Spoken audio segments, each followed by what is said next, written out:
How are you loving those online meetings? Are they going absolutely fantastic?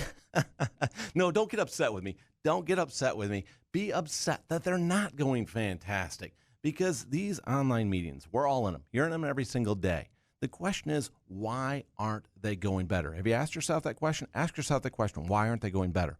Why aren't you loving these meetings? Now, some of you are actually just going through the motions. You have the meeting, maybe it's a daily meeting, maybe it's a weekly meeting, and everybody's going through the motions of going through this meeting. Is it really exciting? Are people enthusiastic about it? If they're not, why not? You need them to be enthusiastic about it. More importantly, you need to be enthusiastic about it. Why?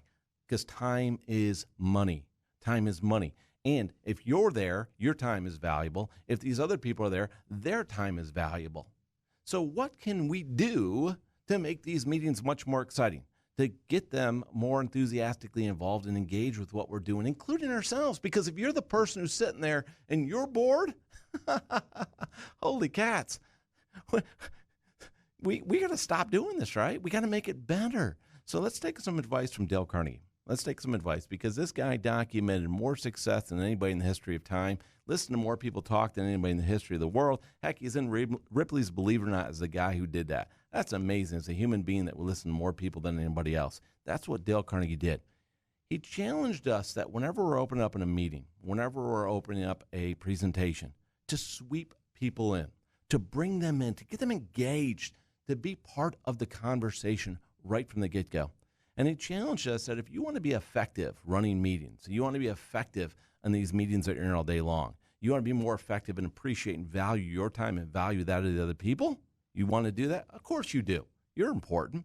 You got to sweep them in. You got to get them engaged. You got to ask them a compelling question. You got to make a startling statement. Now today, I kick off the show like a lot of times I do. I kick it off with a question that makes you think. And if you're thinking, you're engaging.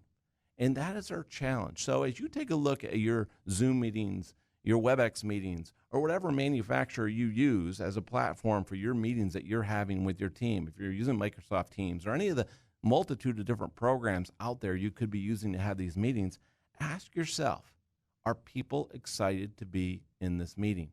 If they're not, you can point the finger of blame all day long. We've talked about it before on the show. In communication, you point the finger of blame. Remember, there's 3 coming back at you. That's a good leadership tip. That's a good communication tip. Don't point the finger of blame. If your meetings are boring, do something about it. For instance, let me give you an example. One thing that we do, I do it with my sales team every week. We have a sales call every week. And the first thing that every salesperson on my team has to share, the very first thing out of the gate, is something they're excited about that they learned that helped them to be a better salesperson this week. And it could be in any aspect of their life. They bring it in. It could have been even a personal thing that happened to them that taught them the value of becoming better at their craft, at their work. So each person has a minute or two to share what it is that they experienced this week that they're excited about, that taught them a lesson that they could share with the rest of the team. Now think about that for a moment.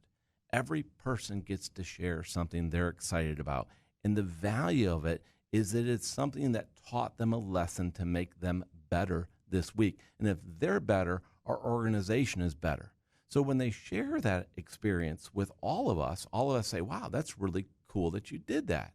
Now, the quick thing I do is basically within about 10 or 15 seconds, each person on my team gets to share with that person what they took away and what they learned through that person's experience. Because as human beings, we talk about being a lifelong learner. We have to be learning all the time. So why not effectively kick off with our meetings with learning right from the get-go, from the start of the meeting, by enthusiastically engaging people to share what they learned this week? So the cool thing about it is you could ask these questions as you get together in a meeting. What's the most valuable thing you learned this week as related to your job that relates to all of us?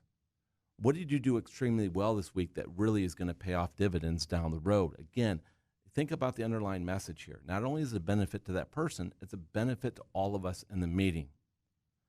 Here's another one. What seed did you plant this week that you're going to be able to harvest down the road? Again, questions that make people think, that get them engaged. So the next time you're in an online meeting, sweep them in. Get them involved from the get-go. And the benefit is everybody will share some words of wisdom and you'll all be engaged.